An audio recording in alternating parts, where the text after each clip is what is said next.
Buenas tardes, vamos a dar inicio a esta jornada militante vía Zoom. Hoy vamos a hablar de dolarización en el caso argentino. Nos acompaña el licenciado Nicolás Salvatore, que es, valga la redundancia, licenciado en Economía de la UBA, es magíster en Política Económica de la UBA, es profesor de asignaturas Macroeconomía y Finanzas de la UBA, es máster en Finanzas en The Warwick University en Inglaterra, es director académico de la consultora Maynard y va a hablar de un tema muy importante que es sobre la dolarización, el caso argentino. Nicolás, procedo a habilitar tu micrófono y también te voy a dar la opción de compartir pantalla. Muchísimas gracias a todas las personas que nos acompañan hoy y muy especialmente a Nicolás.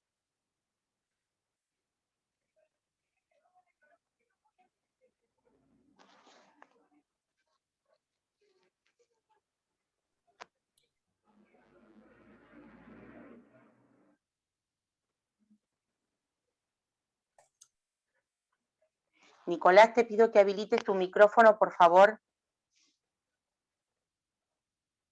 Sí, ya lo tengo habilitado. ¿Qué tal? Muchas gracias a todos. Esperando unos minutos que Mónica me permita compartir la pantalla. Así les muestro el PPT que les preparé a todos con mucho amor. Mientras tanto, empecemos la reunión sin el PPT y después se los muestro. Te habilité la pantalla, perdón. La idea de la reunión de hoy... Yo habilité la pantalla. De todas formas, fíjate si vos podés habilitarla desde tu notebook. El anfitrión inhabilitó, acá está, a ver, inhabilitó la función de compartir pantalla. No la puedo compartir. Dice que el anfitrión inhabilitó la función de compartir pantalla a los participantes. Pero yo pongo compartir pantalla y me aparece este cartelito. A ver.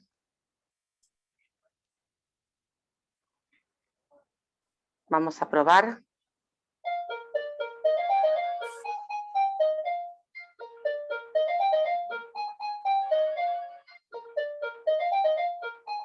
Acá dice que yo soy el hospedador ahora. Así que vamos a ver. Ahí está. A ver.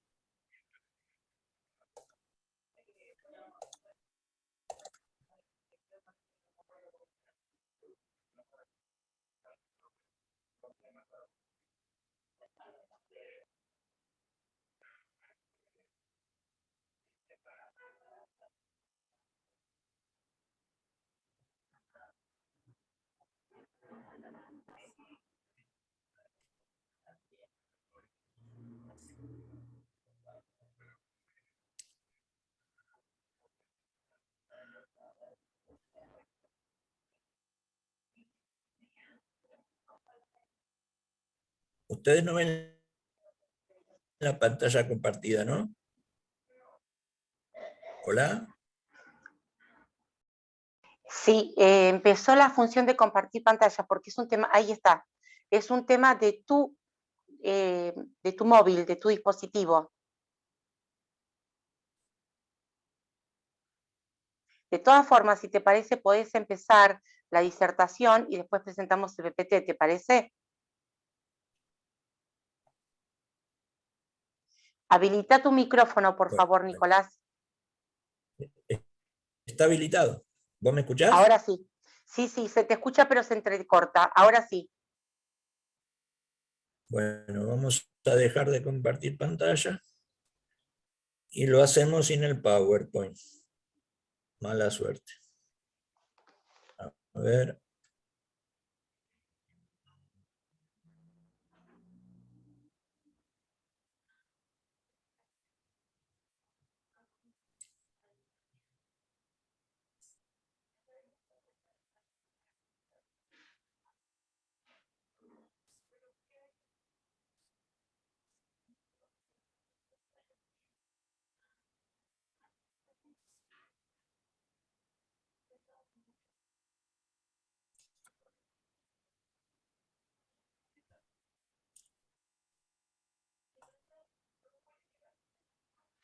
Bueno, ¿nos vemos la cara por lo menos?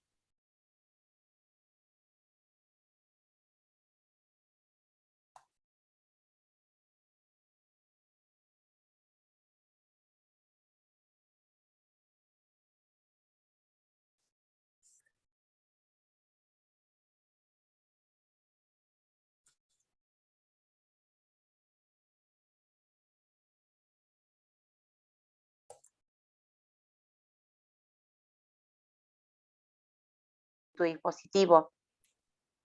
Ahí está. ¿Ahí me ven? Perfecto. Bueno, los gráficos me los creen, ¿ok? La idea de la reunión de hoy es la siguiente. Imagino que ustedes deben pensar que la dolarización es mala para Argentina. Y tienen razón, pero mi pretensión es darle argumentos para entender por qué tienen razón, para que estén más sólidos los que son no economistas, que son obviamente la inmensa mayoría en el debate y en la comprensión del fenómeno. Imagino que intuitivamente ustedes deben pensar que un país que no puede emitir su propia moneda va a tener problemas. Y así es. El primer problema de la dolarización es que si el Banco Central de un país no se maneja con dólares y no puede emitir dólares, entonces tiene que sacar los dólares de algún lado. ¿Para qué? Para que la economía pueda funcionar. Es decir, para que la oferta de dinero dólar pueda atender la demanda de dinero que ahora es dólar.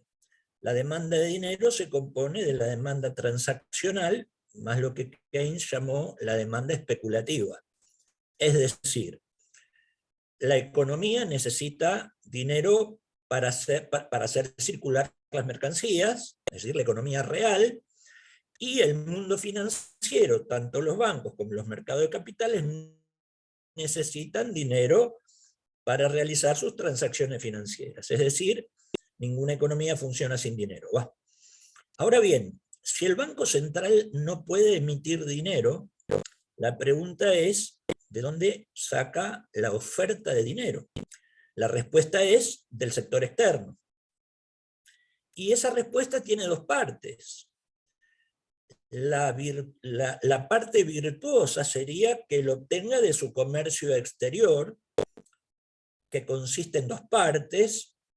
Uno es la balanza comercial, es decir, que tiene que exportar más de lo que importa, y otro es lo que se llama cuenta corriente del balance de pagos, que incluye a la balanza comercial, pero le agrega los intereses de la deuda más las remesas de utilidades al exterior de las multinacionales. La suma y resta de todos esos dólares tiene que dar sistemáticamente positiva para que la economía tenga los dólares para atender la demanda de transacciones reales y financieras. Para que la economía funcione, un respirador artificial que tiene esta economía para funcionar. Supongamos que esa cuenta corriente, esa balanza comercial y luego la cuenta corriente, pero fundamentalmente acá el tema es la balanza comercial, da negativo. O sea que no solo que no entran dólares, sino que salen. La otra manera, la no virtuosa, es en base a deuda. Necesitas endeudarte para traer los dólares para que la economía funcione. Se puede endeudar el sector privado o se puede endeudar el sector público. Esa opción tiene un límite, que es el default de la deuda. Es decir, te podés endeudar en base a deuda hasta que la deuda del sector privado es tan grande que nadie le preste y por lo tanto defaultea la deuda, y el sector público también. Hilando un poquito más fino, todos los países del mundo hacen lo que se llama rollover de la deuda, es decir, que con deuda nueva se paga deuda vieja. Eso no solo no está mal, sino que es lo que hacen todos los países del mundo. Ahora bien, Eso es, por ejemplo, lo que hacía Macri, como todo el mundo, y en determinado momento te dejaron de prestar deuda nueva, entonces no pudiste pagar la deuda vieja. Nadie en el mundo paga deuda con recursos corrientes. Bien, entonces, este primer problema de la convertibilidad, que fue el problema de la convertibilidad y es el problema de la dolarización, es un problemón. Pero déjenme hacer un poco de historia, si me permiten, a la Marx, que, digamos, una de las virtudes de Marx en el Capital no fue descubrir la teoría del valor y del plusvalor, porque eso ya lo había descubierto Ricardo muy claramente, sino la teoría del dinero. ¿Qué nos cuenta Marx? Bueno, que había algunas mercancías, entre todas, que se erigían por sus propiedades de transportabilidad y porque todos tenían confianza en ellas, como la sal, el café, etc. Y luego las monedas de bronce, plata y oro que se utilizaban como dinero. De ahí viene la palabra salario, por ejemplo, de sal. Se empezaron a utilizar las monedas y una de esas monedas se erigió como el dinero, que fue el oro. Hasta 1971, Estados Unidos, bueno, en los acuerdos de Bretton Woods de posguerra, se instaló, en base en parte a las ideas de Keynes, un sistema de tipos de cambios fijos en todo el mundo, y los Estados Unidos debían emitir dólares en función de las reservas de oro que tengan físicas, que tengan en Fort Knox.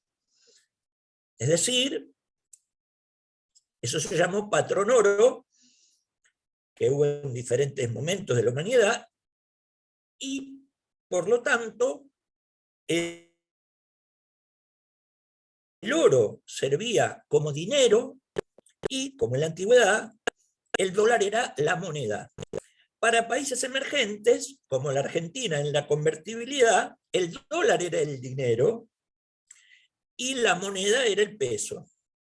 En el año 1971, Estados Unidos decreta la libre convertibilidad del dólar y a partir de ahí no tuvo la necesidad de tener tanto oro como dólares para emitir, y emite los dólares que se le canta, y así tenemos el mundo moderno.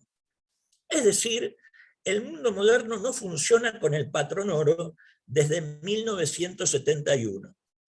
Argentina no tuvo la mejor idea que recuperar el patrón oro 2 décadas después, y en 1991 tuvo, en vez del oro, el dólar, y en vez del dólar, el peso como moneda. La dolarización funciona macroeconómicamente exactamente igual que la convertibilidad. No hay absolutamente ninguna diferencia, como vamos a ver ahora, porque si vos tenés que tener tantos dólares como pesos y emitís pesos en función de tantos dólares, es como si los dólares funcionaran directamente en la economía, porque vos no podés emitir pesos más allá de los dólares que tengas, como era el patrón oro. Ahora lo vamos a ver mejor.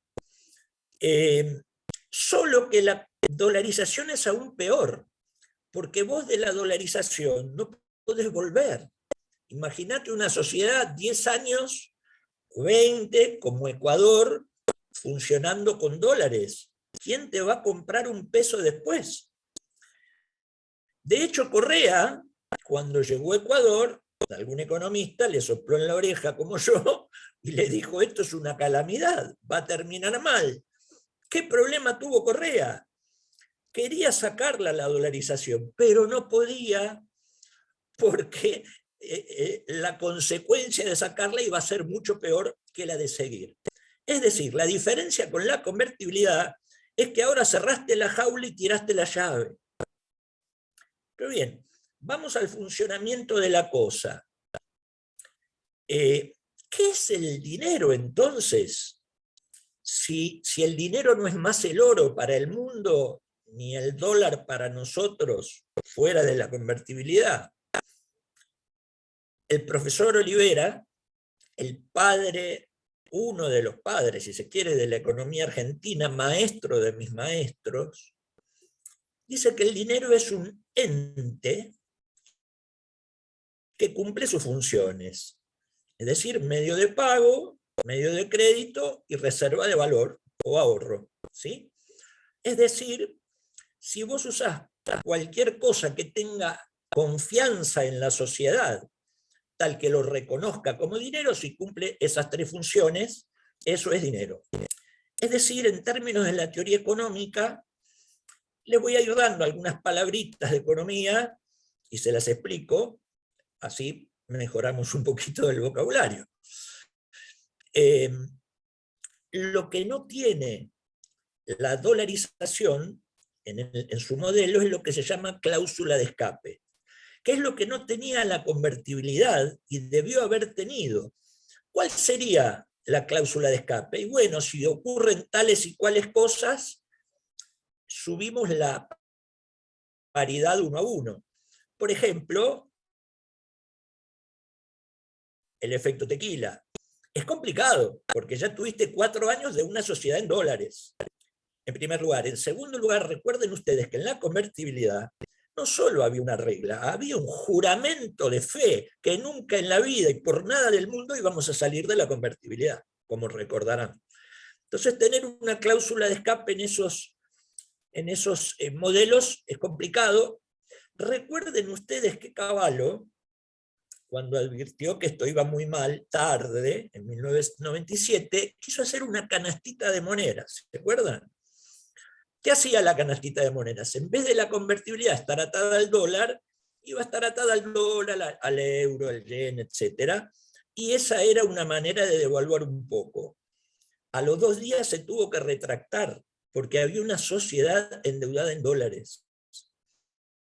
Bien, entonces, para prever el futuro de la dolarización, no hace falta teorizar sobre la dolarización. Miremos el pasado, que fue la convertibilidad, que se comporta exactamente igual que la dolarización. La convertibilidad y la dolarización tienen un problema endógeno, es decir, un problema inherente al modelo, no externo, no un shock, propio del modelo insalvable.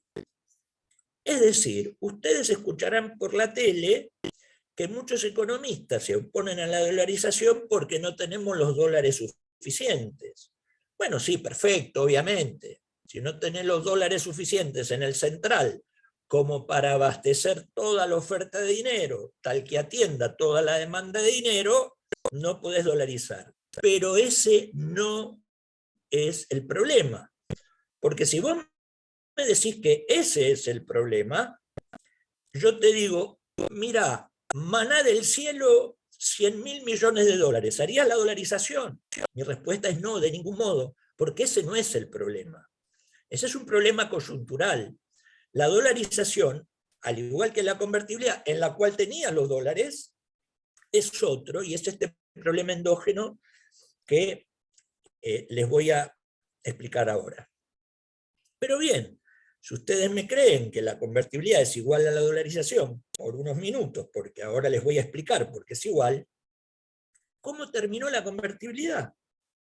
Terminó en recesión, default de la deuda, crisis cambiaria, corralito, suficiente, ¿no? Terminó en la implosión de la economía del 2001, 25% de desempleo, 60% de inflación. ¿Cómo vamos a volver a insistir en un modelo que terminó así? Bueno, hay una sola razón.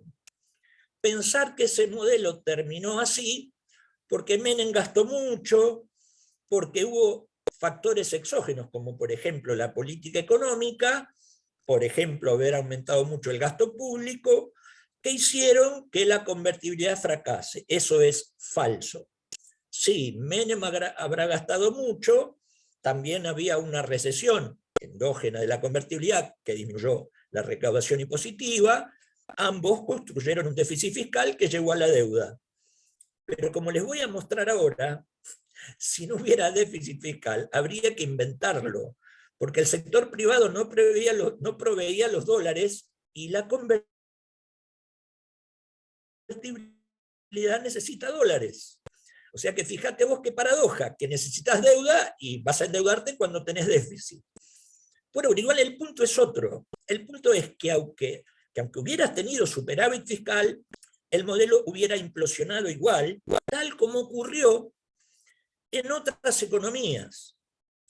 La misma convertibilidad se instauró como receta sugerida, es decir, impuesta por el Fondo Monetario Internacional, y terminó exactamente de la misma manera, algunas con default y otros sin default, pero en todas en crisis cambiaria bancaria, en México 82, en México 94, para Argentina efecto tequila, dicho sea de paso, tequila para Argentina, porque Brasil y Chile tuvieron un problema transitorio y financiero, porque había un problema endógeno en la convertibilidad. Argentina lo golpeó mucho y pasó de crecer 4,5% en el 94 a caer 4,5% en el 95. Pero bueno, les decía, el sudeste asiático en el 97, Rusia en el 98, que tuvo una crisis tremenda, el plan real en Brasil en enero del 99 y Argentina en 2001. Estos muchachos del fondo no aprenden. El Fondo Monetario Internacional es una de las instituciones más desprestigiadas del mundo. Les recomiendo que lean el librito rojo de Joseph Stiglitz, Premio Nobel de Economía, sobre el fondo.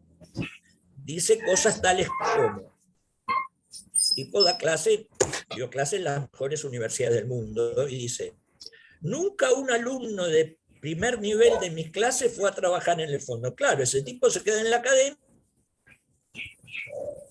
o va a ser gerente de Coca-Cola. Nunca un alumno de segundo nivel fue al fondo, solo fueron siempre los de cuarto nivel. Así arranca. Imagínate lo que es el libro. El tipo, Stiglitz fue el jefe del Banco Mundial. La historia de Stiglitz es muy, muy divertida. Y fue a Corea del Sur a decir que Corea del Sur, como era un país que hacía políticas heterodoxas, era un desastre. Y se maravilló con Corea del Sur, que hoy es un caso emblemático de desarrollo económico, y renunció al Banco Mundial. Es decir, fue para una cosa y vio otra. Bien, quiero recordarles que durante la convertibilidad, no sé si se acuerdan, el FMI y Cavallo salían de recorrida por todo el mundo a mostrar la niña bonita de la estabilización, ¿se acuerdan?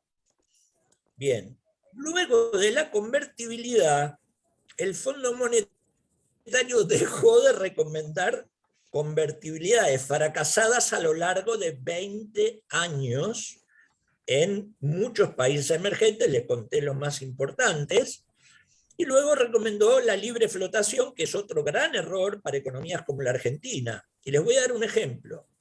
La corrida cambiaria que sufrió Macri, el dólar estaba en 20, y Sturzenegger había controlado más o menos la situación en 25, que era un buen dólar para Argentina. El fondo lo obligó a flotar. El dólar se fue a 40, es decir, aumentó 100%. Imagínense ustedes qué pasaría con este gobierno si el dólar contado con liquidación y el blue se fueran a 400. Se incendia la Argentina. Bueno, eso pasó. Altísima inflación, caída del salario real, 2 años de recesión, 2,5 en 2018, 2,5 en 2019 y 53% de inflación en 2019. ¿Por qué? Porque ahora el fondo cree que los países tienen que flotar. Y Argentina no es como el resto de los países. Entre otras cosas, se diferencia porque la devaluación tiene un gran traslado a precios, o pass-through, cosa que no existe en otros países. Bien, hecho este raconto histórico,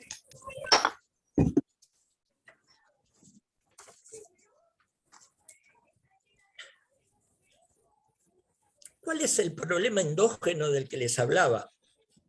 Bueno, que Argentina, para no tener que endeudarse, ¿te podés endeudar un poco? Todos los países, la mayoría de los países del mundo tienen déficit fiscal, pero tienen un déficit razonable, 0,5 puntos del PBI, 1 punto del PBI, y se endeudan y después hacen lo que yo les comenté como rollover de la deuda. Todo funciona. Ahora bien, si tenés dolarización, el sector externo, dijimos, para que no te endeudes al infinito y llegues al default, tendría que ser superavitario sistemáticamente. Es decir, si un año puede ser deficitario, pero después más o menos tiene que compensar con el otro.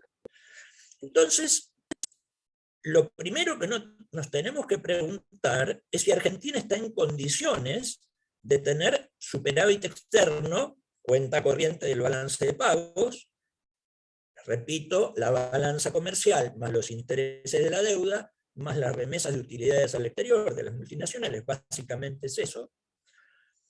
Y para eso es bueno mirar lo que los economistas liberales no suelen hacer, que es mirar la historia. Entre 1976 y 2019, les dejo afuera la pandemia, porque es un periodo que nos engaña, es decir, en los últimos 44 años, ¿saben cuántos años de superávit y cuántos de déficit externo tuvo la Argentina?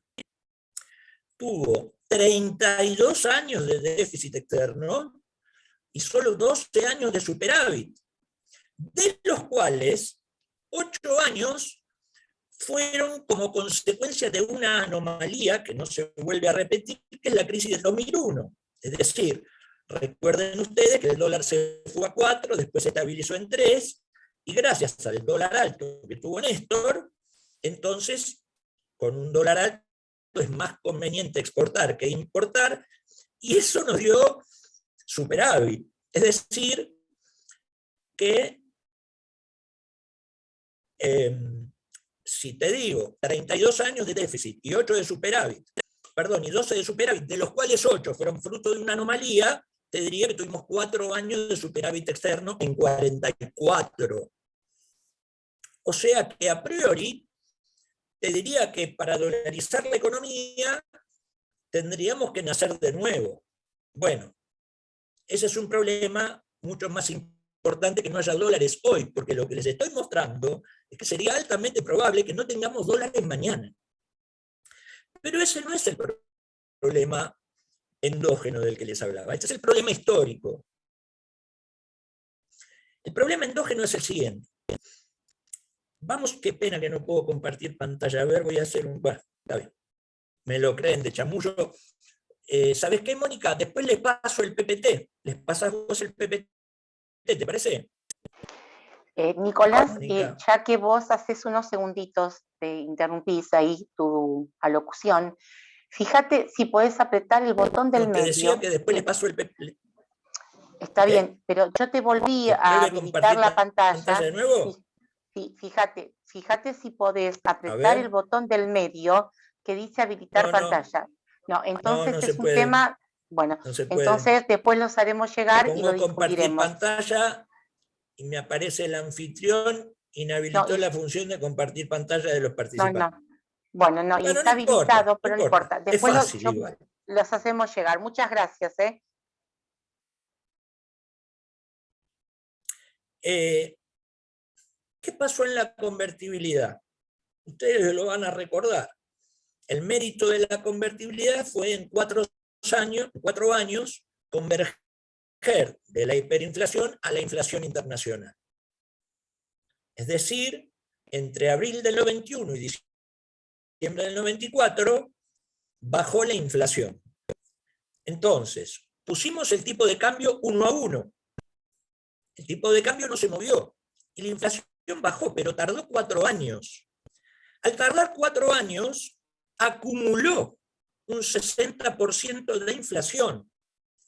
O sea que el tipo de cambio real, es decir, el tipo de cambio nominal dividido la inflación, se atrasó para toda la cosecha y hubo un atraso estimado en 33%. Déjenme explicarles muy despacito ténganme paciencia los economistas, a los no economistas, ¿qué es el tipo de cambio real y por qué? Eso genera incentivo a exportar y desincentivo a importar. Supónganse que hay una persona en Argentina produciendo un pullover a $1 igual a $1, y hay una persona en Miami produciendo el mismo pullover a $1. Ninguno de los dos le gana la competencia al otro, entonces no hay exportaciones ni importaciones, estamos en equilibrio, ¿ok? Bueno, ahora supongamos que hay inflación en Argentina y el costo de producir un pullover, en vez de ser $1, es $2. Entonces, como $1 igual a $1, Argentina estaría produciendo ese pullover a $2. Por lo tanto, pierden la competencia contra el de Miami, que produce a $1, entonces el de Miami nos puede exportar a nosotros y nosotros no podemos exportar a Miami. Eso es lo que pasó en la convertibilidad. Al estar el dólar con el peso 1 a 1,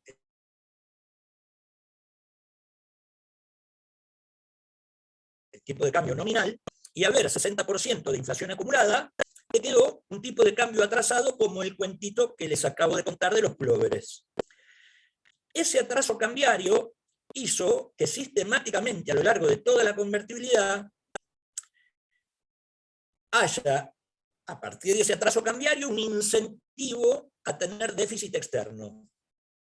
Por lo tanto, eso se saldó a lo largo de toda la convertibilidad con deuda.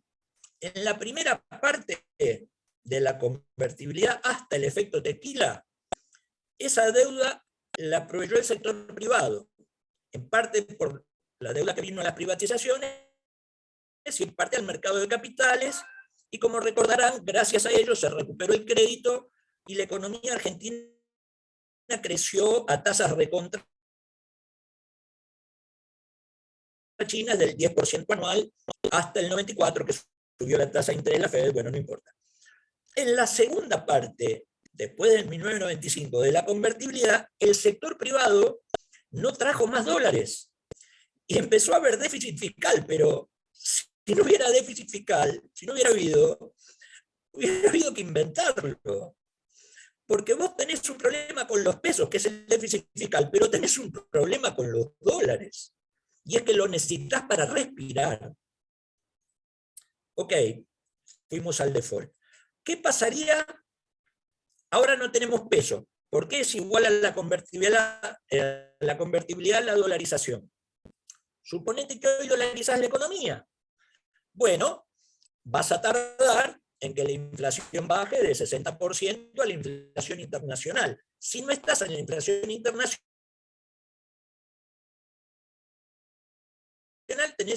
si estás en la inflación internacional, tenés el caso de Miami, Argentina, que hay equilibrio y entonces ninguno de los dos exporta ni importa. ¿Ok? Entonces, para llegar a eso, vas a tardar unos años, un tiempo, de la misma manera que tardaría un plan antiinflacionario. Eso va a acumular inflación en dólares. Y al igual que el pullover, vas a perder competitividad. Ya no hablamos de atraso cambiario porque no hay tipo de cambio, porque no hay pesos. Entonces hablamos de la competitividad de la economía en dólares. Es decir, ese problema de inflación en dólares nos hace ser menos competitivos si tenés el mismo problema de la convertibilidad, en primer lugar. En segundo lugar, las devaluaciones son una herramienta de política económica para ganar convertibilidad cuando hay pesos. ¿Sí? ¿Por qué? Porque la productividad de la industria argentina en muchos sectores es baja y no es competitiva a nivel mundial. Si vos dolarizás y abrís la economía, entonces tendrías que tener en muchos sectores competitividad en dólares, es decir, un nivel de productividad muy alta como la que hay en el mundo. Y Argentina no tiene productividad. Es decir, por un lado no tenés esa productividad para competir y por otro lado tenés el problema endógeno de inflación en dólares, que es el mismo problema endógeno de la convertibilidad llamado atraso cambiario, es lo mismo. Bien, esta es la razón y no otra por la cual no tenés que dolarizar la economía. Porque el modelo de dolarización, al igual que la convertibilidad, tiene un problema endógeno, propio del modelo. Mira, vos me podés decir, bueno, pero en algún momento puedo hacer que no haya inflación. ¿Sabés lo que pasa?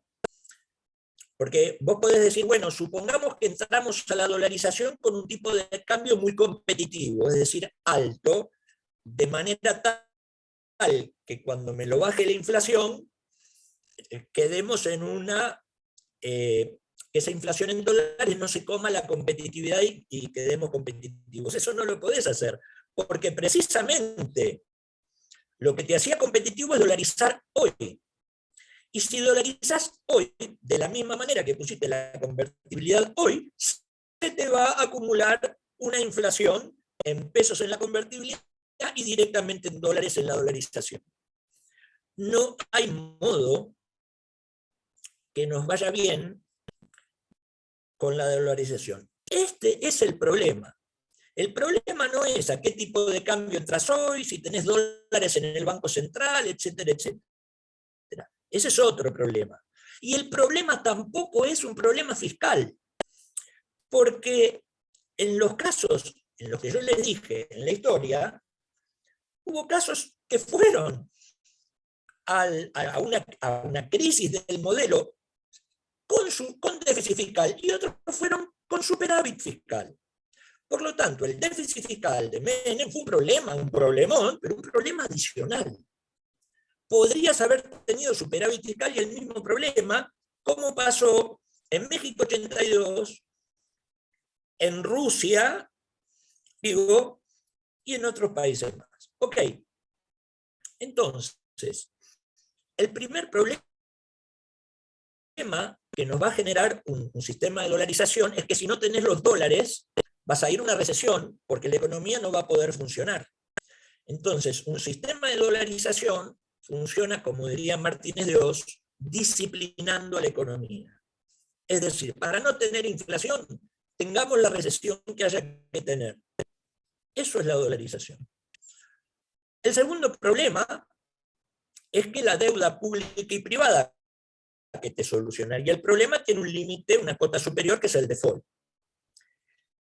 Podríamos solucionar estos dos problemas de default y recesión a la Aldo Ferrer, vivir con lo nuestro y subir aranceles de importación, que sería algo así como suicidarse en un mundo globalizado que va a la era del conocimiento con redes sociales, internet, etc.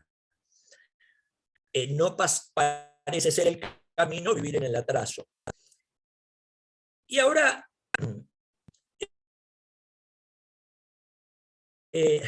algo divertido acá para el amigo Eduardo de Leville. La dolarización supone tener equilibrio fiscal, porque si tenés déficit fiscal constante o relativamente grande, ese déficit pide dólares, te soluciona el problema de dólares, pero te lleva al default. ¿Sí? Entonces, el disciplinamiento de la economía a la Martínez de Oz te necesita equilibrio fiscal. Ahora les quiero hacer una pregunta a ustedes que están en política. Supongamos un presidente está en recesión con equilibrio fiscal. ¿Qué va a elegir? ¿Endeudarse para traer dólares?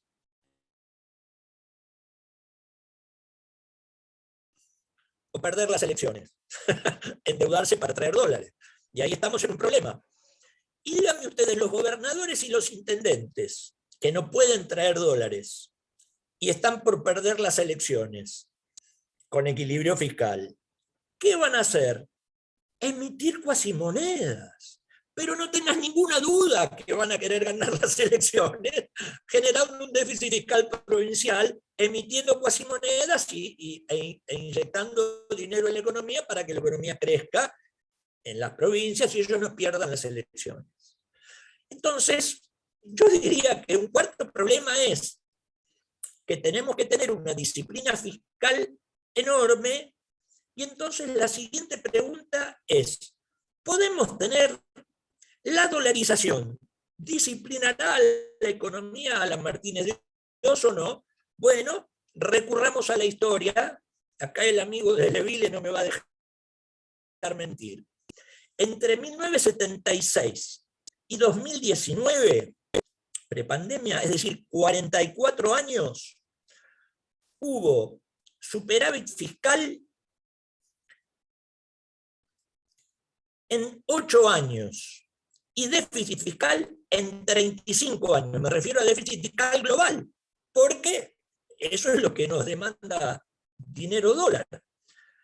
35 años de déficit y 8 años de superávit, de los cuales 7 fueron originados por la anomalía del 2001, porque tuvimos un déficit fiscal, un superávit fiscal muy grande a la salida de la explosión del 2001, que la Baña se lo dejó a Néstor. Nicolás, te sugiero que por favor apagues tu cámara. Néstor se lo pide, 44 años, un año de superávit fiscal global. Sí. Nicolás, te sugiero que apagues tu cámara porque queda congelada tu voz y se entrecorta lo que hablas. ¿Todo el tiempo se entrecortó? No. Perdón por la interrupción. Bueno, ¿ahí va mejor? Ahí está mejor. Bueno, les decía, tuvimos, sin contar la anomalía del 2001, un año de superávit fiscal y 4 años de superávit externo. La historia, porque a ver, esto de la disciplina, el disciplinamiento monetario es mentira, porque la moneda no es lo que te disciplina. Tener déficit fiscal es una conducta. Y los argentinos tenemos una conducta deficitaria en el sector externo y en el sector fiscal, que se llaman déficit gemelos a lo largo de nuestra historia. Entonces, primero tenemos un problema endógeno insalvable. Y además, aunque no lo tuviéramos, la historia nos dice que tendríamos que tener algo que no tuvimos. Y en tercer lugar, la historia nos dice que todos los países que entraron en convertibilidad, algo similar a la dolarización, implosionaron como Argentina en el 2001.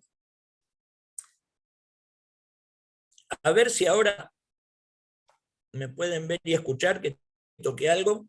¿Me escuchan bien? Se escucha bien. Bueno, hagamos un ejercicio cercano. Supongamos que estábamos dolarizados en pandemia. ¿Sí? No hubiéramos podido tener, dado que tenemos cerrado el acceso a los mercados de capitales, y dado que no tenemos dólares, no hubiéramos podido tener este 5% de superávit fiscal que nos permitió emitir dinero, y aún así la economía cayó 10%. ¿Cuánto hubiera caído la economía con dolarización? 20%. Quiero decirles que entre 2020 y 2021 se duplicó la base monetaria, es decir, el stock de dinero emitido. Lo repito, se duplicó. No hubiéramos podido no solo duplicarlo, sino no hacer nada. No hubiera podido haber ATP, no hubiera podido haber IFE, y la economía hubiera tenido, qué sé yo, un desempleo parecido al de la implosión de la convertibilidad, 25%, niveles de pobreza del 60%, etc. No sé, no me lo puedo imaginar. Pero quiero decirles, un país, ¿por qué Inglaterra no entró a Europa? Porque ni en pedo regalan el pound, porque un país tiene soberanía cuando tiene soberanía monetaria y cambiaria. Si vos tenés 3 herramientas macroeconómicas para defenderte, como son la política fiscal, la política monetaria y la cambiaria, con la dolarización entregas dos. La política monetaria y la política cambiaria. Entonces solo te podés defender con la política fiscal. Ahora, suponete que vos tenés un escenario de recesión con inflación, como solemos tener. Si haces una política fiscal expansiva, reactivas la economía, pero aumentás la inflación. Si haces una política fiscal contractiva, bajás la inflación, pero te hundís más en la recesión. Es decir, entramos en un sistema matemáticamente subdeterminado donde no hay solución única. Es decir, no podés defenderte con una sola herramienta de política económica, por eso necesitas las tres, y aún así te cuesta defenderte muchas veces de un shock. Es por eso, por lo cual, una de las razones, creo yo, por lo cual Inglaterra no entregó el pound. La soberanía no solo es Malvinas. La soberanía es que vos puedas emitir tu propia moneda, porque si no dependés de la moneda de otros, y mayor falta de soberanía que eso no hay. Bien, les repito, hagan este ejercicio. La pandemia se pudo suavizar y la economía se pudo recuperar en el 2021 porque el gobierno, como debía, hizo lo único que podía, que es emitir un montón de dinero y evitar que quiebren las empresas, los comercios y que se mueran de hambre las familias y los que reciben planes sociales. Bueno, todo eso hubiera pasado porque no tenemos moneda. Bien.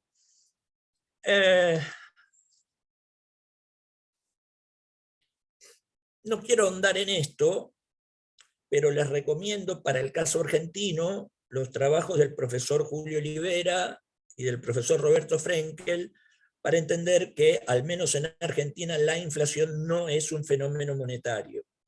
Por lo tanto, yo les podría decir que iríamos a tener inflación en dólares y por lo tanto se reafirma el problema endógeno de la falta de competitividad cuando haya una suba de tarifas, cuando haya un ciclo real sobreexpandido, es decir, cuando Argentina crezca más allá de sus posibilidades, como pasó con Néstor, cuando crezca demasiado, digamos, más que, decimos los economistas, su tasa de largo plazo, por ejemplo, 4 o 5%, porque eso genera mucha demanda, mayor que la oferta, crecer mucho, y eso genera inflación.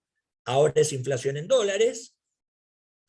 Un shock, por ejemplo, los shocks petroleros de los años 70, en el 74 y en el 78, el precio del barril se cuadruplicó. O, por ejemplo, el costo de la energía a raíz de la crisis de Ucrania, y todo eso te genera inflación en dólares, porque vos no tenés herramientas para defenderte. Y al tener inflación en dólares, el problema endógeno empeora.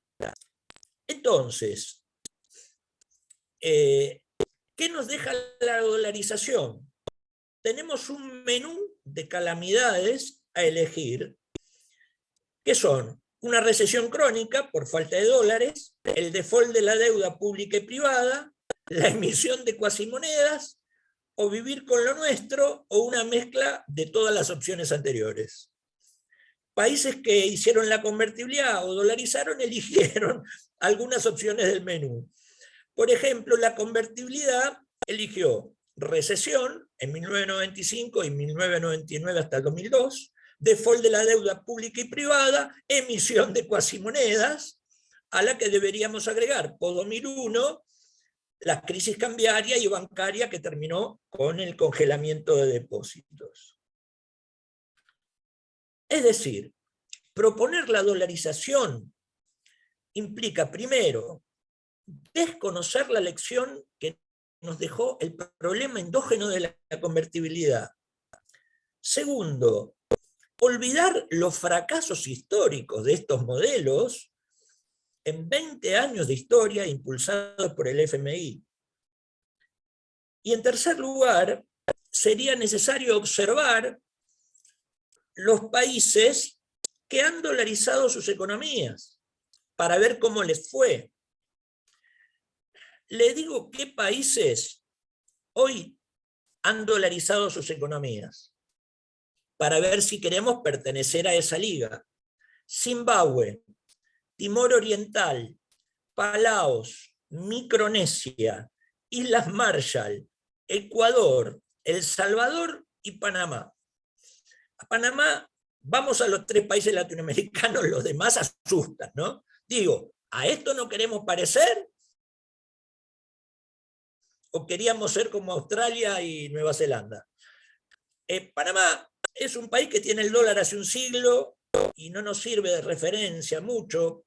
Las 3 actividades de Panamá son el Canal de Panamá, 4 actividades: el lavado de dinero, que es una de las principales actividades, un poquito de turismo, y Mano de Piedra Durán, que traía dólares de la Vega. El Salvador, esta era una crisis catastrófica porque dolarizó la economía y puso el Bitcoin como moneda dólar, y tiene ambos en las reservas. Se desplomó el Bitcoin y perdieron un 30% de reservas. Tampoco es un país para tomar muy en serio para la Argentina, que es un país, aunque esté medio hecho mierda ahora, con un perfil industrial importantísimo, un país de ingreso medio, que hasta el 2001 era un país muy importante dentro de los emergentes y te diría dentro del consenso mundial. Por ejemplo, el 25% de la deuda de los países emergentes estaba en Argentina, quiero decir, había gente que estaba tomando a Argentina en serio. Y Ecuador, estos sistemas de la convertibilidad y de la dolarización suele tener un impulso muy fuerte de crecimiento por la estabilización de la inflación, la reaparición del crédito y de los mercados de capitales, tal como ocurrió en Argentina. Bueno, lo mismo ocurrió en Ecuador al principio, pero tuvieron algunos shocks exógenos que le dieron volatilidad al crecimiento. Y finalmente, ¿cómo terminó Ecuador? Defolteando la deuda y recurriendo al FMI en 2019 por todas las razones que les acabo de explicar. Bueno, ese creo que es el problema de la dolarización y el conjunto de calamidades de las cuales vamos a tener que elegir algo muy parecido a la convertibilidad. Y con eso termina mi exposición. Muchísimas gracias, Nicolás. Acá me dice Linda que no está de acuerdo con El Salvador, no se puede llamar dolarización. Bueno, puede ser, ponele. Ecuador ha tomado el dólar como moneda y ha tomado el Bitcoin, pero, a ver, yo diría, ¿escucharon lo que es la lista de países que dolarizaron? ¿Esa es la idea con Argentina? No. La idea que tienen los que defienden la dolarización, como Milei o Cavallo, realmente este muchacho no tiene vergüenza. Hizo inflacionar un país e insiste con el mismo modelo. Pero no, la verdad que no. Es un tipo brillante, Cavallo. Doctor en Harvard.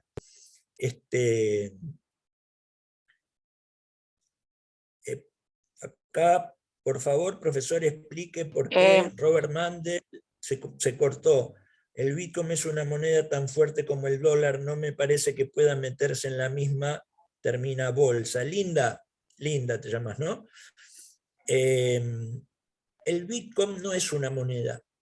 El Bitcoin es un activo financiero, que se comporta como todo activo financiero. Tiene un retorno esperado, estadísticamente la media, tiene una varianza sobre la media llamada riesgo. El Bitcoin es por lejos el activo más riesgoso del mundo. Premio Nobel de Economía, como Robert Shiller, Joseph Stiglitz y Paul Krugman, dicen que hay que prohibirlo. Cuando 3 premios Nobel de Economía, Robert Shiller le dieron el premio Nobel de Economía por su trabajo sobre las burbujas financieras. ¿Por qué? Porque una burbuja puede contagiar a las otras. La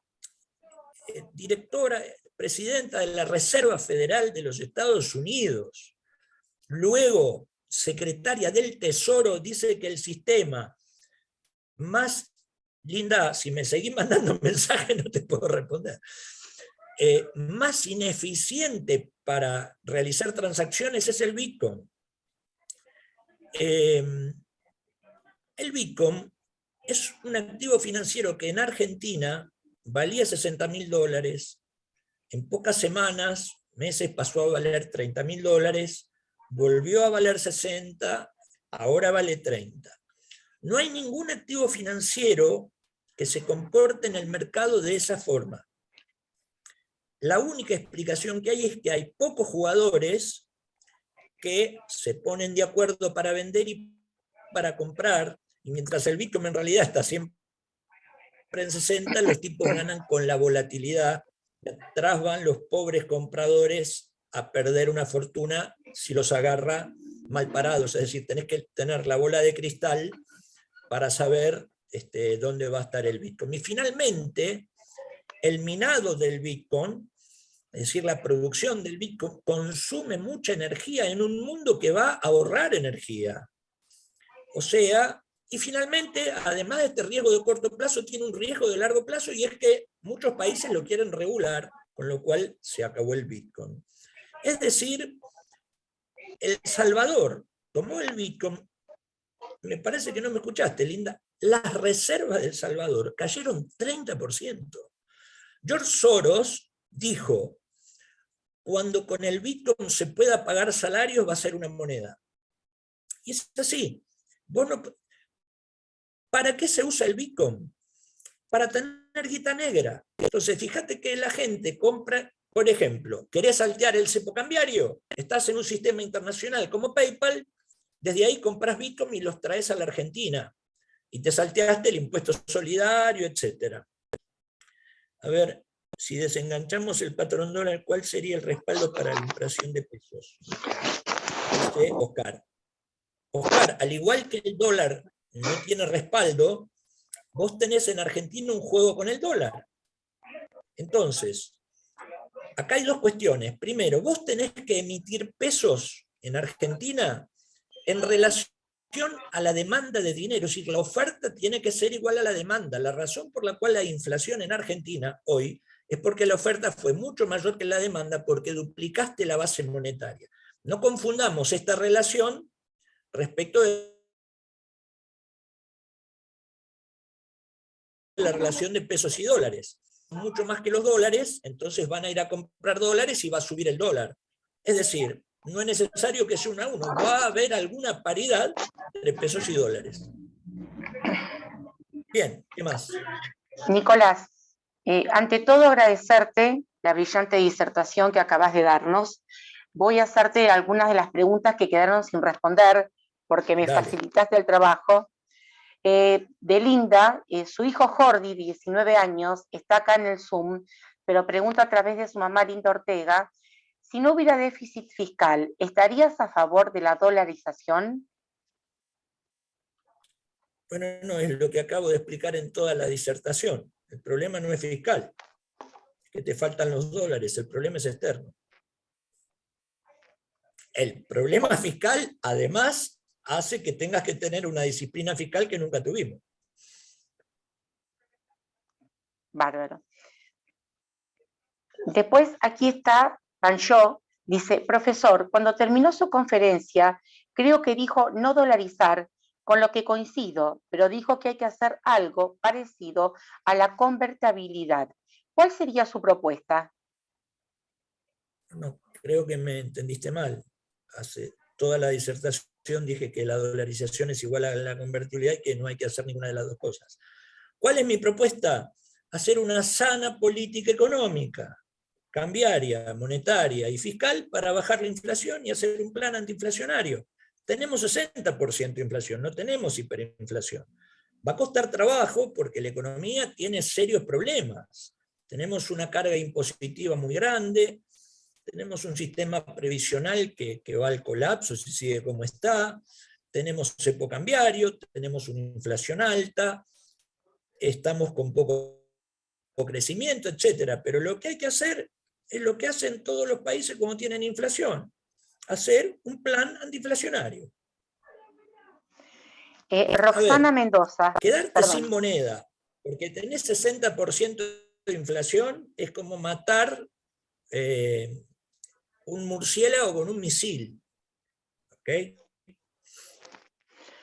Bueno, Alberto Magnin pregunta, ¿tendría utilidad crear el peso oro con respaldo en reserva de oro? Y es lo mismo. Es lo mismo. Tener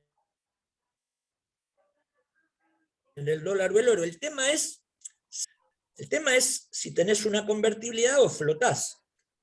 Pero no nos cambia, porque mientras vos no tengas un patrón oro, que como acabamos de ver, no es una opción, la convertibilidad ya la tuvimos, si va a flotar el peso respecto del oro, estamos en la misma que la que estamos hoy. Lo que tenemos que hacer es un plan antiinflacionario. De Roxana Mendoza, ¿se puede usar una canasta de industrias, producción y usarlo como medida para respaldar el peso?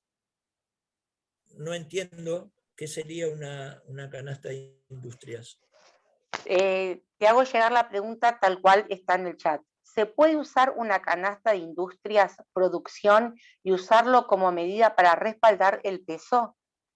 Bueno, te traslado la pregunta para quien me preguntó. No entiendo qué es una canasta de industrias.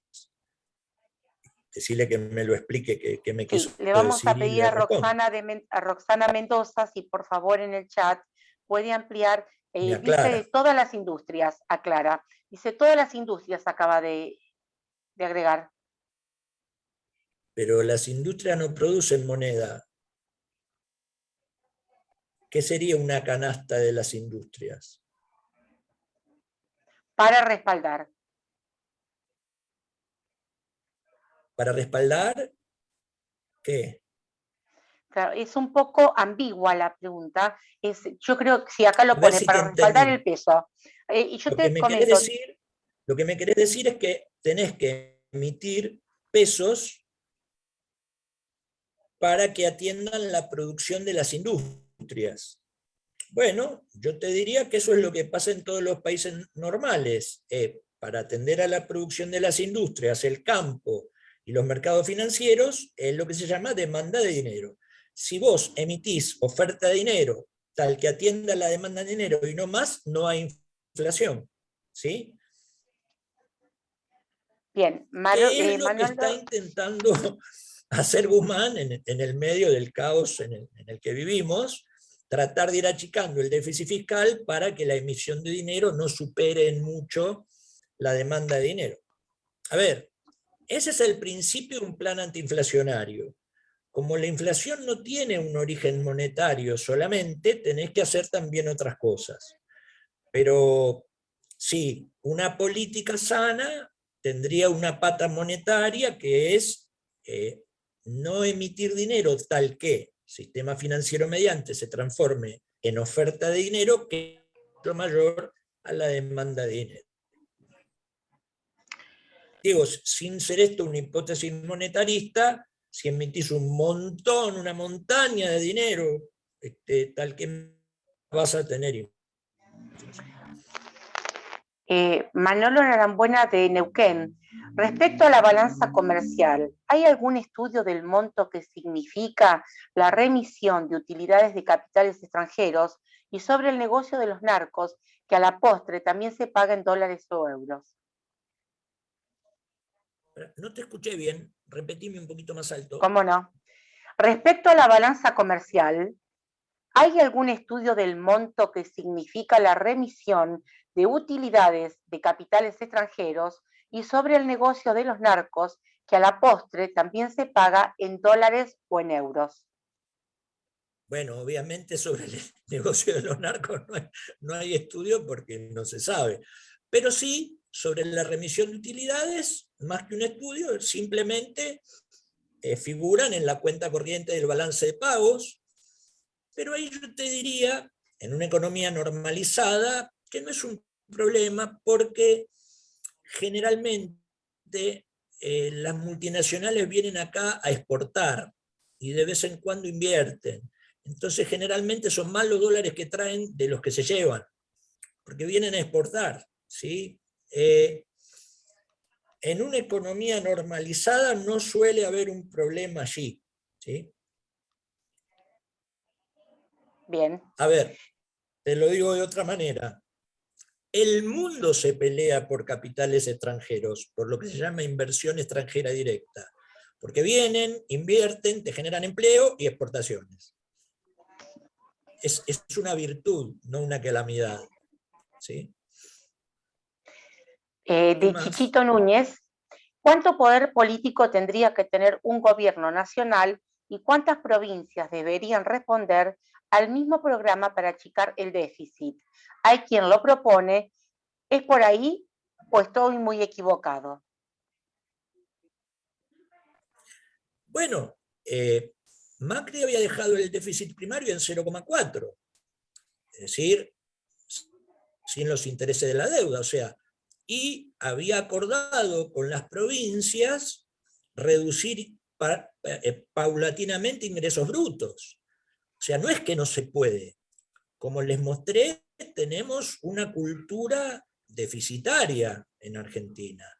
Pero bueno, un plan antiinflacionario implica tener un déficit acotado para que la emisión de dinero no sea muy alta.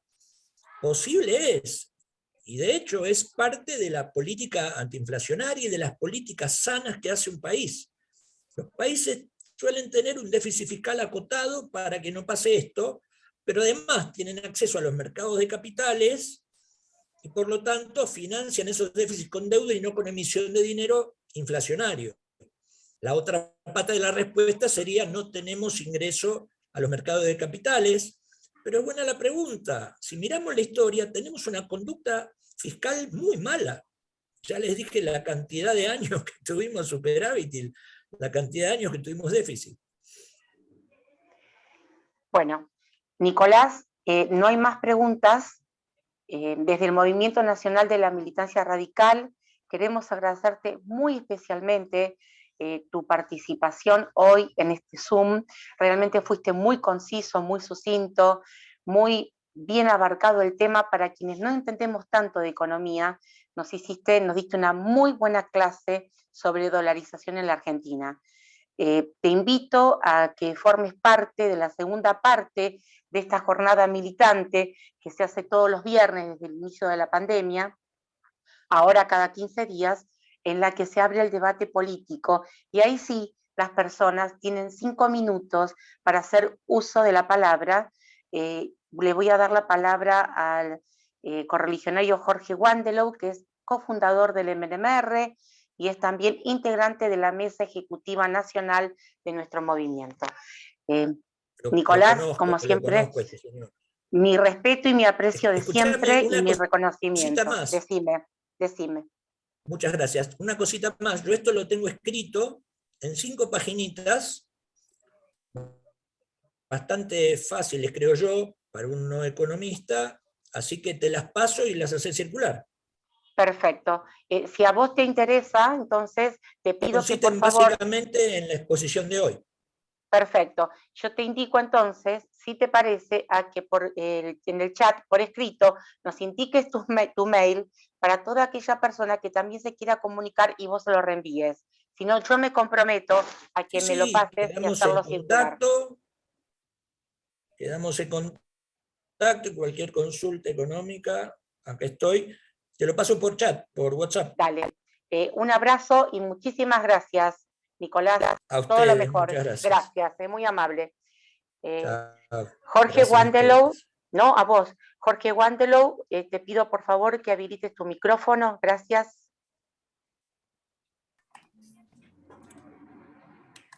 Bueno, muchísimas gracias, Nico. Ha sido muy, muy claro. Y es un tema que debe preocuparnos, porque aparecen como de casualidad en los medios y en distintos ámbitos de estos temas. Y aparecen fundamentalmente cuando hay populismo de izquierdas o de derechas, y uno a veces lo deja pasar desapercibido, sin mirar realmente lo que significan. Ha sido muy claro con esto. Indudablemente hay muchos más perjuicios que se podrían evaluar, pero no son necesarios, con esto son suficientes. No hay que hacer caso a los charlatanes que aparecen escuchando las quejas de la gente y repitiéndolas. Es muy fácil repetir las quejas de la gente, como hoy hace fundamentalmente Milei, que se hace el enojado, el peinado o lo que sea, para repetir nada más que las quejas de la gente, que las tenemos todos. Estamos todos inconformes con muchas de las cosas que suceden, con la mayoría de las cosas que suceden y que pareciera que nadie tiene ganas de solucionar.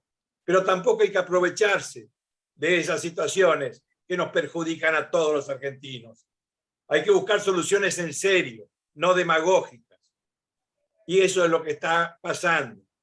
Y eso es lo que tenemos, la responsabilidad que tenemos todos aquellos que teniendo cargos o no teniendo cargos políticos, deseamos una política que sirva, que esté al servicio de la nación, una política que esté al servicio de la gente, de solucionar los enormes problemas que tiene la ciudadanía. Con este gobierno, con el anterior y con el anterior, y parece que cada vez va decayendo más. Y cada vez aparecen gente peligrosa para el país con estas propuestas. Gente que se aprovecha de situaciones. Ayer tuvimos el censo nacional. Es indispensable tener un censo nacional cada 10 años. Si está bien hecho, si está bien hecho, si hay cosas que faltaron, cosas que nos faltaron, puede ser. Pero ya salieron algunos para decir que hay que ampliar la cantidad de bancas en el Congreso. No hay capacidad para una banca más en el Congreso. La Constitución Nacional en su artículo 45 es muy clara. Se debe ampliar la base de cálculo en todo caso, nunca bajarla, pero sí se debe ampliar la base de cálculo. Y eso se hace por ley, cada vez que se considera necesario. Pero no hablar esa pavada interesada de ampliar la cantidad de legisladores, de diputados. Hay muchas cosas que se pueden cambiar.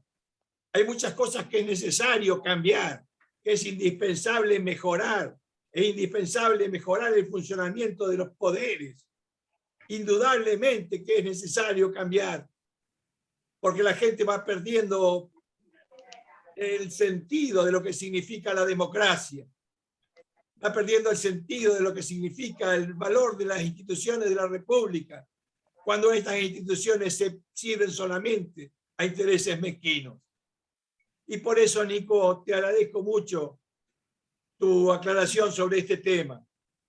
Ha sido, como docente, muy claro, muy claro, incluso para aquellos que no les interesa la economía. Pero estos son temas que no podemos dejar pasar por alto. Y así como este hay muchos otros. Y estamos tratando de escuchar voces que piensan igual o voces que piensan distinto a veces. Pero esta democracia tiene que aprender a volver a escucharse unos con otros para todos juntos encontrar caminos comunes, rumbos que encaminen a ser nuevamente una nación y donde no estemos todos enfrentados entre nosotros. Por ese lado no hay camino. Por el camino de la demagogia no hay camino, no hay rumbo.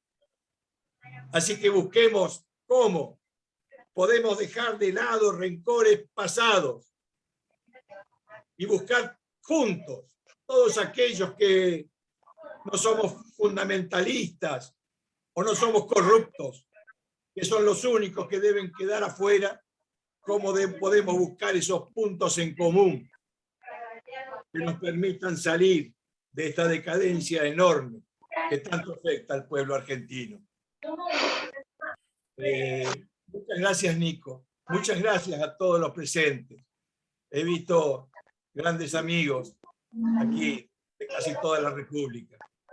Y esto es muy valorable. Así que les agradezco en nombre del Movimiento Nacional de la Militancia Radical y que todos entiendan que este movimiento está para unir, está para servir a la unidad nacional como debería estar la Unión Cívica Radical al servicio de la Unión Nacional, no a cualquier costo. Tenemos principios, pero tenemos que buscar acuerdos en cuanto a la forma de concretar esos principios. Así que les reitero mi agradecimiento y abramos la segunda parte. Muchas gracias, Jorge, muy amable. Le voy a dar la palabra a Alberto Magnin.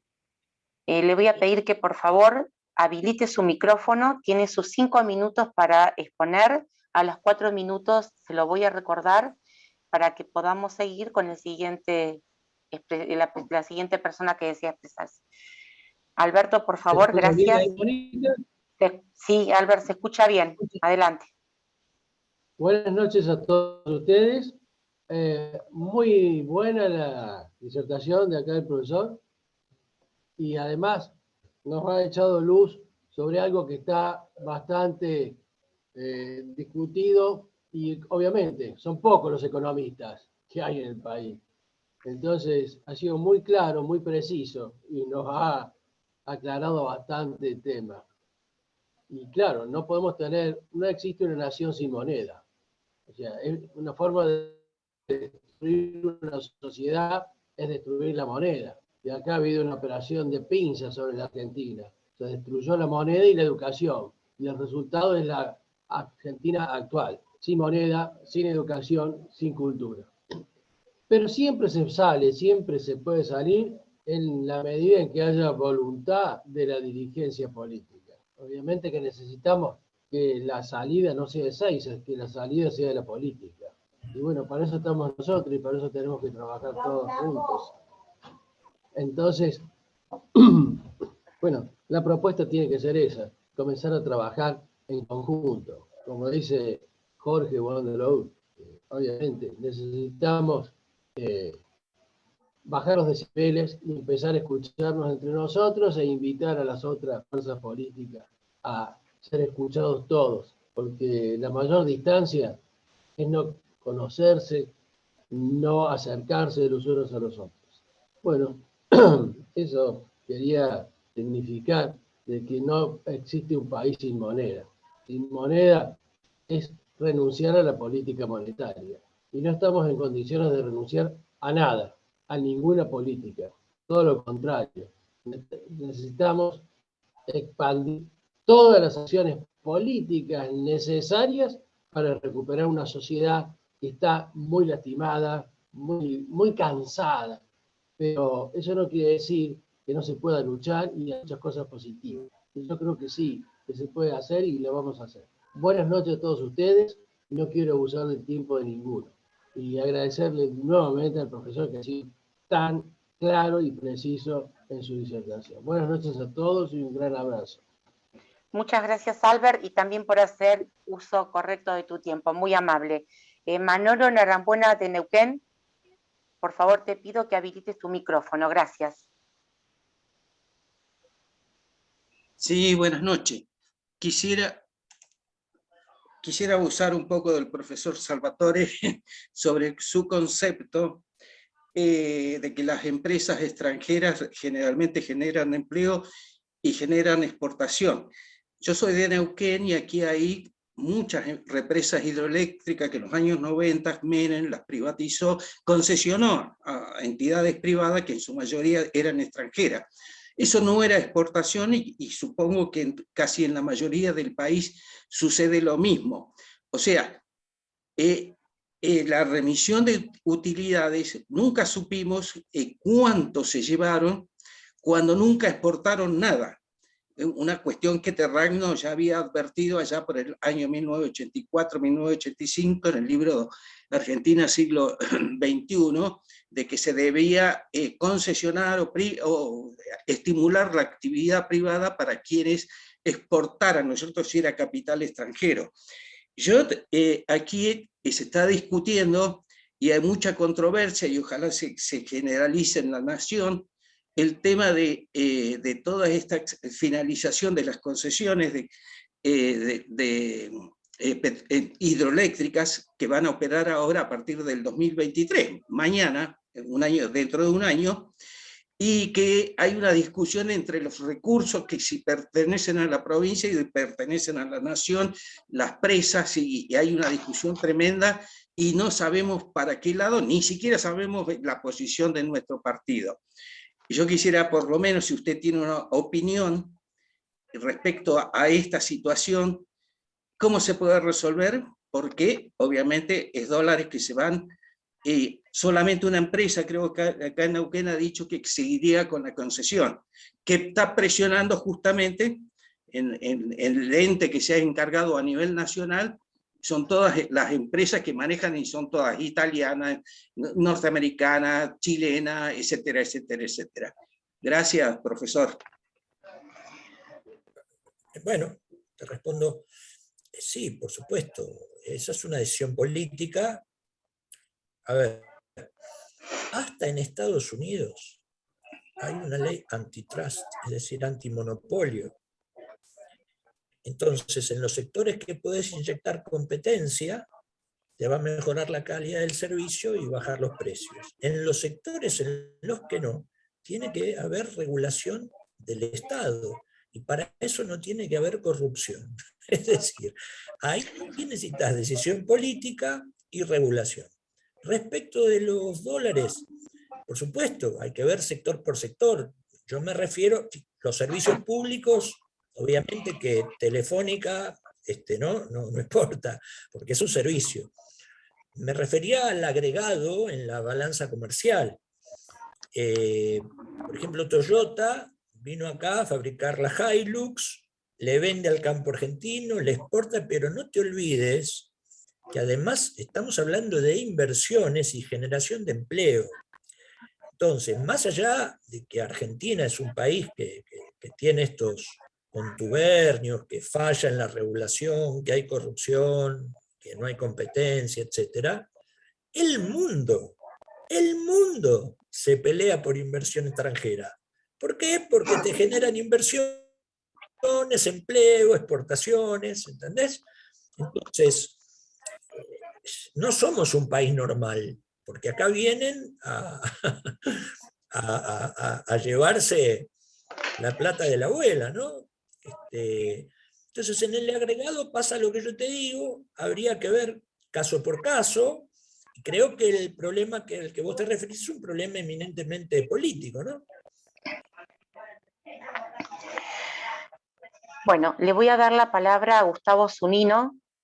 Por favor, Gustavo, te pido que habilites tu micrófono y les recuerdo, por favor, a quienes estamos participando, que sigamos la temática del MNMR, que es que todas las preguntas al disertante se hacen en la primera parte mediante el chat, porque esta es la parte de debate político. Muchísimas gracias, Gustavo. Te pido que, por favor, habilites tu micrófono. Gracias. Hola, ¿se escucha? Se escucha muy bien, Gustavo, gracias. Buenas noches. Gracias, profesor, por tan clarísima exposición. Clarísima. Y estoy orgulloso de haber participado en el chat.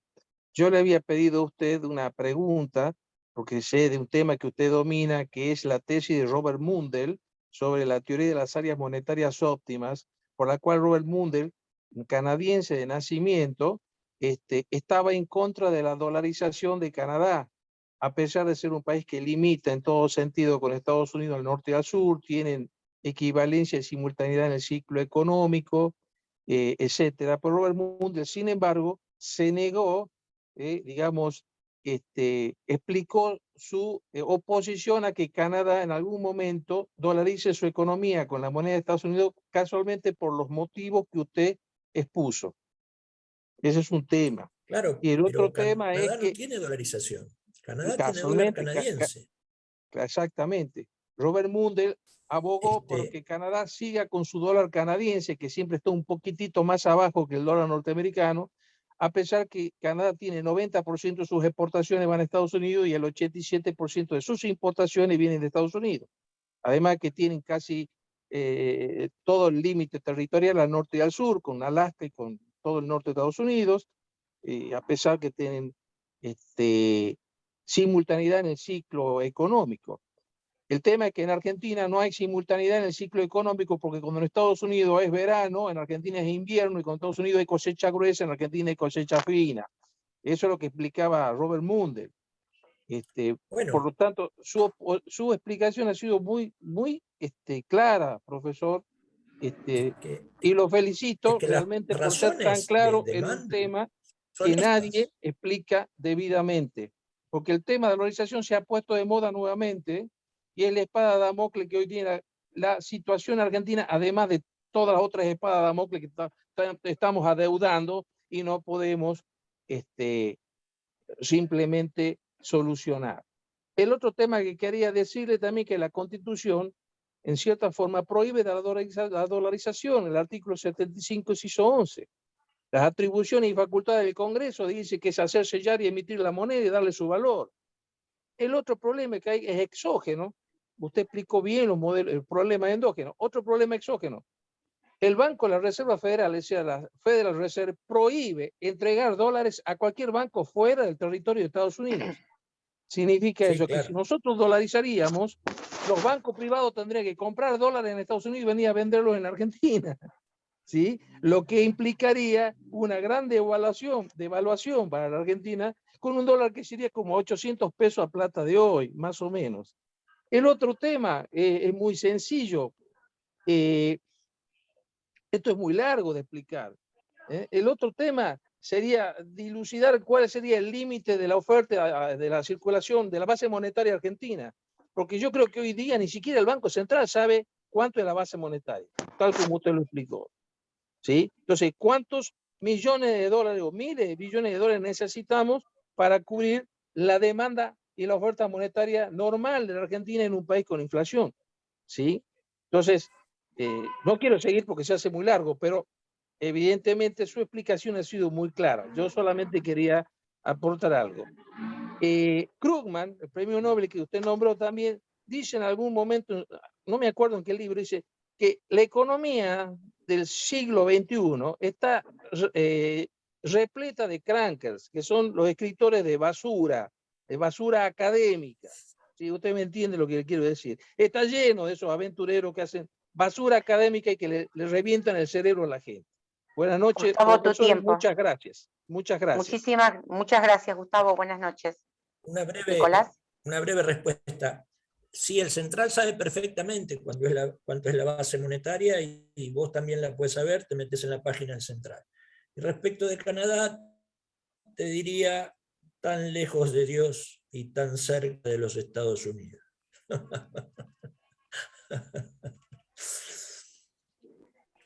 Bueno, no habiendo más personas que quieran hacer uso de la palabra, Eduardo de Leville me está haciendo seña allí.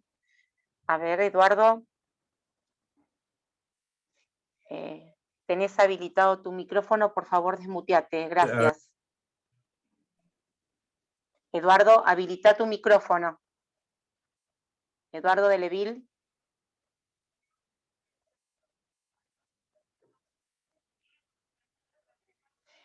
Habilita tu micrófono.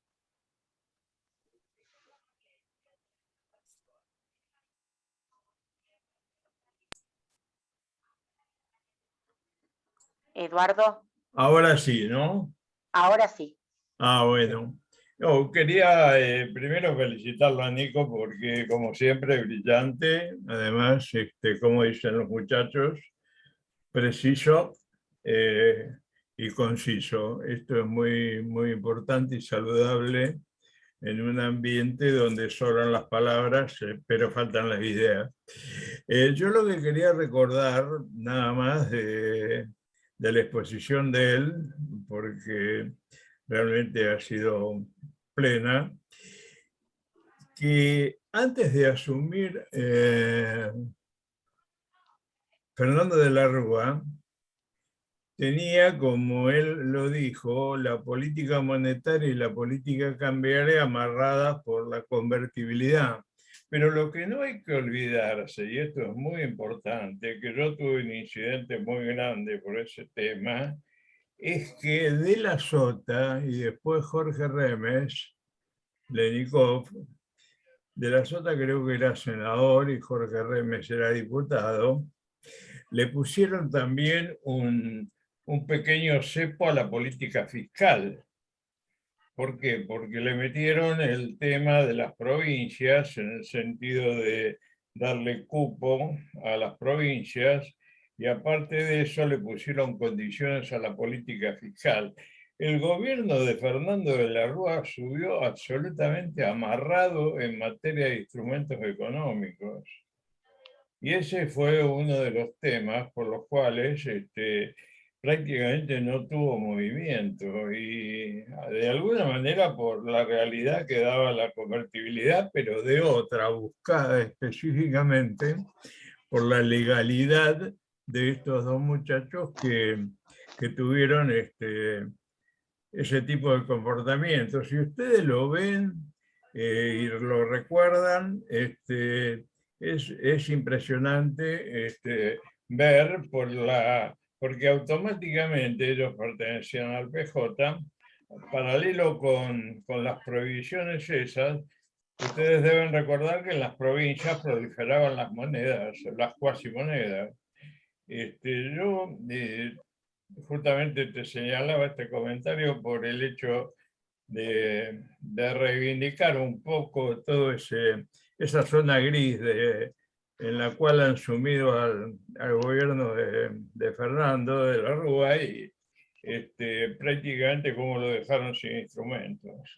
Nada más que eso, y después felicitarte por la exposición. Muchas gracias. Gracias a ustedes por haberme cedido la palabra. Bueno, Muchísimas gracias, Eduardo. quiero decirle a los demás que coincido plenamente con Eduardo. Ya estaba muerta la convertibilidad cuando asumió de la Rúa. No tiene ninguna responsabilidad. Bueno, no hay más pedidos de uso de la palabra. Vamos a dar por finalizada esta jornada militante. Le quiero hacer llegar un mensaje a la señora Roxana Mendoza, que vive en California, de que pronto pueda volver a estar en nuestro país. Yo aquí ya tengo el mail de Nico Salvatore, que me lo pasó por privado, así que si alguna persona necesita o quiere ponerse en comunicación con él respecto a lo que él expresó hoy, no tiene más que pedírmelo, o algunos integrantes de la Mesa Ejecutiva Nacional, yo con gusto se lo haga llegar. Muchísimas gracias a todas las personas que nos acompañaron hoy, especialmente a Nicolás Salvatore. Muy, muy claro, muchísimas gracias de verdad. Nos vemos, Dios y el universo mediante, el 3 de junio en otra jornada militante, porque los radicales somos radicales. Muy buenas noches y muchísimas gracias. Bueno, gracias a ustedes.